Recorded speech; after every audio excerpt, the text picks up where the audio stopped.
ദേ ദേ പ്രിയപ്പെട്ടവരെ, ഇന്ന് ഞാൻ ഞണ്ട് കറി വെക്കാൻ തീരുമാനിച്ചിരിക്കുക. ഞണ്ട് മുളകിട്ട് നമ്മൾ പുരട്ടിയെടുക്കത്തില്ലേ, അത് ചെയ്യാൻ തീരുമാനിച്ചിരിക്കുകയാണ്. അപ്പോൾ ചെറിയ ഞണ്ടാണ് കിട്ടിയത്. ചെറിയ ഞണ്ടെന്ന് പറയുമ്പോൾ ചുവന്ന ഞണ്ടാണ് കേട്ടോ, തീരെ ചെറിയ ഞണ്ടാണ്. അത് അതിന് മാത്രമേ കൊള്ളുകയുള്ളൂ. വലിയ ഞണ്ടാണെങ്കിൽ നമുക്ക് തേങ്ങാപ്പാലിൽ കറി വെച്ചെടുക്കാവുന്നതാണ്. ഇതിപ്പോൾ ഞാൻ പുരട്ടിയെടുക്കാൻ പോകാം കേട്ടോ. അതിനായിട്ട് ഞാൻ ഇതിനകത്ത് ഉപ്പും കുരുമുളക് പൊടിയും മഞ്ഞൾപ്പൊടിയും എല്ലാം കൂടെ ഇട്ട് നല്ല വൃത്തിയായിട്ട് പുരട്ടി വെച്ചിരിക്കുകയാണ് കേട്ടോ. പുരട്ടി വെച്ചിട്ടൊരു ഏകദേശം ഒരു 10 മിനിറ്റോളം ആയിട്ടുണ്ട്. ഇത് ആവശ്യത്തിന് വെളിച്ചെണ്ണ ഒഴിച്ചു കൊടുത്തു. വെളിച്ചെണ്ണ ചൂടായപ്പോഴത്തേക്കും നമ്മൾ കടുക് ഇട്ട് കൊടുത്ത് കടുക് പൊട്ടി അതിലേക്ക് ഇനി വെളുത്തുള്ളി, ചുമന്നുള്ളി, സവാള, പച്ചമുളക്, ഇഞ്ചി ഇത്രയും ചേർത്ത് നമ്മൾ വഴട്ടാൻ പോവുകയാണ്. ഇതേ കുറച്ച് രണ്ട് വാടി വന്നിട്ടുണ്ട്. ഇതിലേക്ക് ഇനി അല്പം ഉപ്പ്, കുറച്ച് കറിവേപ്പില ഇത്രയും കൂടെ ചേർത്ത് നമ്മളൊന്ന് വഴറ്റിയെടുക്കാം. നന്നായിട്ടൊന്ന് ബ്രൗൺ കളറിലേക്ക് വരട്ടാം.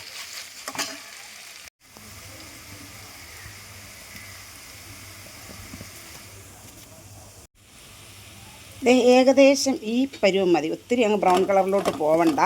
ഈ പരുവം മതി. ഇതിലേക്ക് ഇനി നമ്മൾ ആവശ്യത്തിന് മുളക് പൊടി, ഞാൻ കാശ്മീരിയും സാദാ മുളക് പൊടിയാണ് എടുത്തിരിക്കുന്നത്, കുറച്ച് ചേർത്ത് കൊടുത്താൽ. ഇതിലേക്ക് ഇനി കുരുമുളക് പൊടി ചേർത്ത് കൊടുക്കണം. ഞണ്ടായതുകൊണ്ട് ഞണ്ടിന് നല്ല എരിവ് വേണം, അതുകൊണ്ട് കുരുമുളക് നന്നായിട്ട് ചേർത്ത് കൊടുക്കുന്നത് നല്ലതാണ്. മുളക് പൊടിയുടെ പച്ചപ്പൊക്കെ നന്നായിട്ട് മാറിയിട്ടുണ്ട്.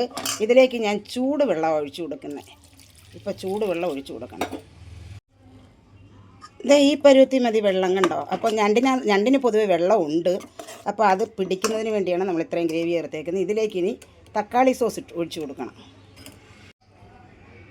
ഇനി നമ്മളിതിലേക്ക് ഞണ്ടിട്ട് കൊടുക്കുകയാണ്.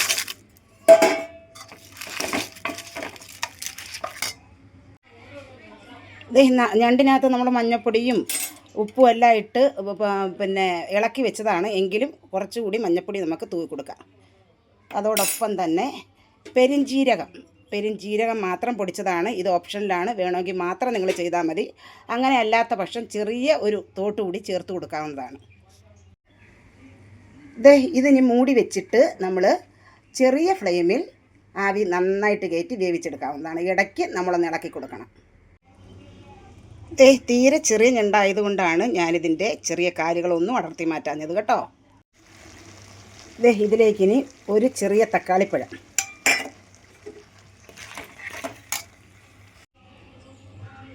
പാകമായിട്ടുണ്ട്. എന്താണ്ടോ നല്ല അടിപൊളിയായിട്ടുണ്ട്. ഇനി ഇതിലേക്ക് നമ്മൾ ഒരല്പം പച്ച വെളിച്ചെണ്ണ, കറിവേപ്പില, മല്ലിയില, കുറച്ച് മല്ലിയില ഓപ്ഷനിലാണ്, വേണമെങ്കിൽ മാത്രം നിങ്ങൾ ഉപയോഗിച്ചാൽ മതി. ഇനി നമുക്ക് ഫ്ലെയിം ഓഫ് ചെയ്തതിന് ശേഷം മൂടി വെക്കുക. 2 മിനിറ്റ് കഴിയുമ്പോൾ നമുക്ക് ഉപയോഗിക്കാവുന്നതാണ്. നല്ല അടിപൊളിയായിട്ടിരിക്കും കേട്ടോ. അങ്ങനെ നമ്മുടെ ഞണ്ടൻ പുരട്ടിയത് റെഡി. അടിപൊളി ടേസ്റ്റാണ് കേട്ടോ.